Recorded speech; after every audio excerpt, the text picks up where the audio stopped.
Hindi, kaya yan. Mali yan. Tanggal mo lang yung gulong at medyo talagang ini.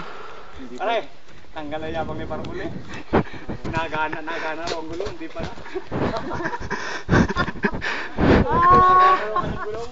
Akala mo sila mabagsak sa gulong. Effective yun. Makagagdag ang gulong eh.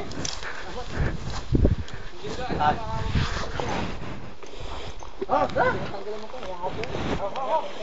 Pagpahinga sir. Pagpahinga. Doon tayo papahinga kaya nun.